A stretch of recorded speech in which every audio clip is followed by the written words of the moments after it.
Welcome to Working with the Noise Top. Noise is a powerful tool for generating organic shapes, from clouds to cellular patterns. To get started, let's double-click on our network and add a noise top. By default, the noise top's type parameter is set to Simplex 3D GPU. If we click on this parameter, we can see we have a variety of options to choose from for our noise. We have Perlin noise, random noise, we also have alligator noise. And it's important to note that with these noise types, there are a few here at the beginning that have a parentheses and GPU. And what that means is that this noise is accelerated. So any noise that has GPU in parentheses means that it is GPU accelerated and is more performant. And so that's an important thing to keep in mind when you're choosing which noise to work with. For this example, let's work with Perlin 3D GPU noise and look at some other parameters here. After our type, we have our seed parameter.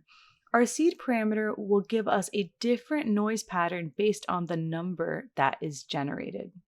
It's important to note that the noise will show the same pattern for a given number. So if, for example, I go to seed value 5, we'll see here at the top we have this dark spot.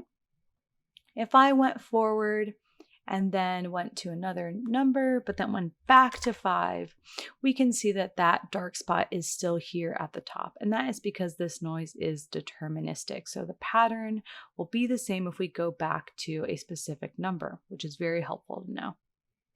Next up here, we have our period parameter. The period allows us to zoom in and to zoom out of our noise by adjusting the separation between the peaks of our noise.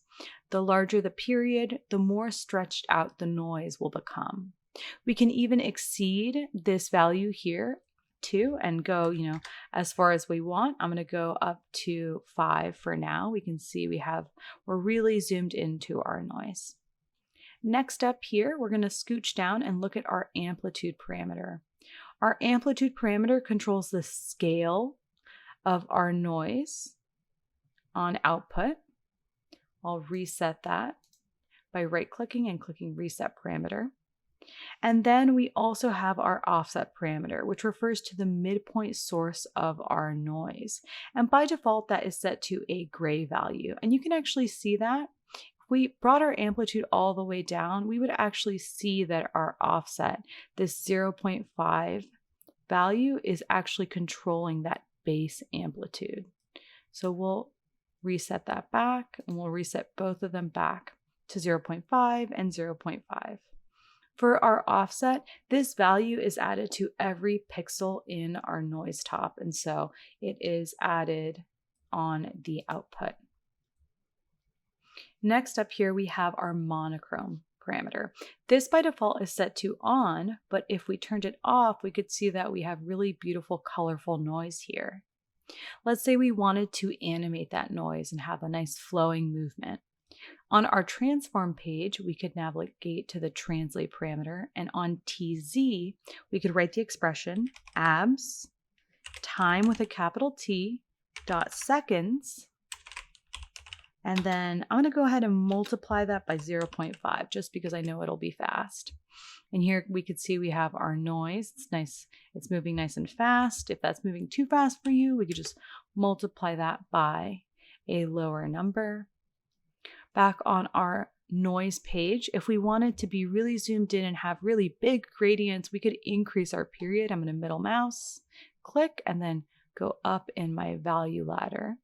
And if I do that, we can see that we have now these really big washes of color. So that's how you get those big, fun washes of color for your projects. You could just use a noise top, super handy. All right, the next thing we're going to look at here is the inputs for our noise. And what we're going to do is I'm going to scoot down and I'm going to add another noise top. So our noise has two inputs. The first input is called the background image, and that sets the resolution of our noise and can also be combined as an input image with our noise. The second input here is our noise coordinate map. And our noise coordinate map gives us a coordinate map that has additional controls for shaping the output of our noise. So we can take a look at that more closely first by adding a ramp top. So what we're going to do is we're going to use this ramp top to control the background image, this first input. So to do this, let's first change the color of our ramp so it's a little bit easier to see. So I'm going to click on the first tick mark and I'm just going to increase the value.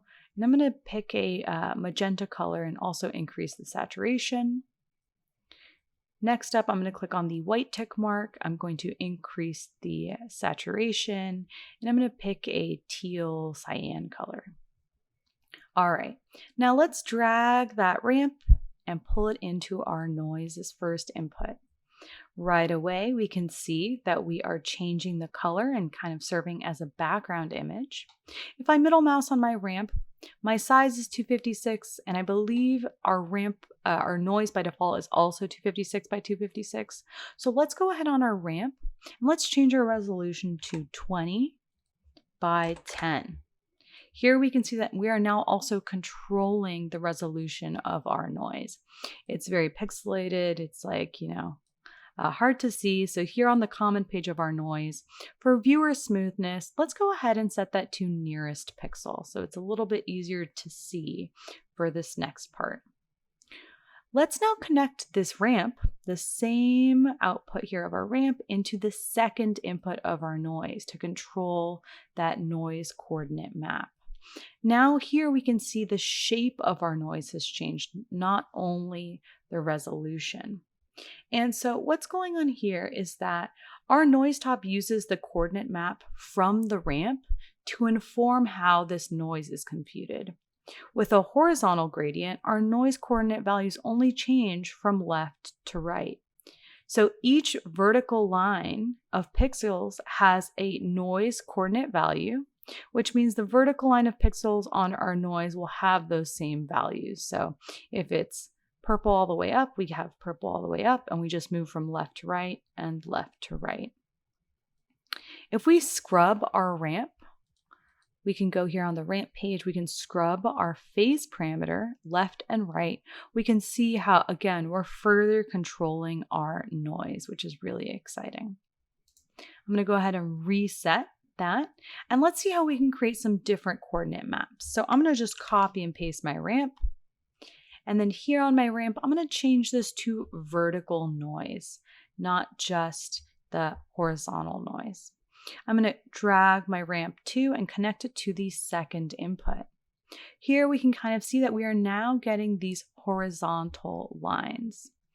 If we only wanted to use this first image here to set our resolution, so ramp 1, rather than change the background image, we can actually change that on the output page of our noise.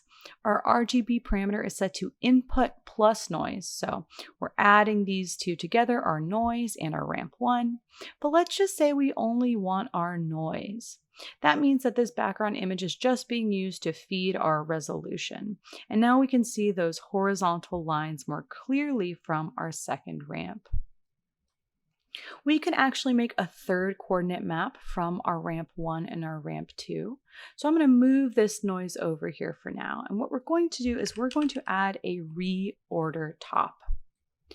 For our reorder top, we're going to use our ramp 1 in our first input and our ramp 2 in our second input. Now, the important thing here is on our reorder top for output green, what we want to do is actually use our second input.